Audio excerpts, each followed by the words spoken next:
So, here we are at Pala Al waterfall, and outside of Hua Hin in Thailand.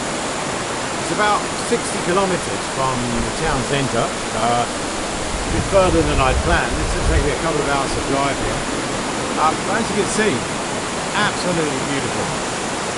You can see in the background, there are tons of butterflies flying around everywhere. It's just a very peaceful place. The stream is teeming with fish. It's like a real nature's paradise.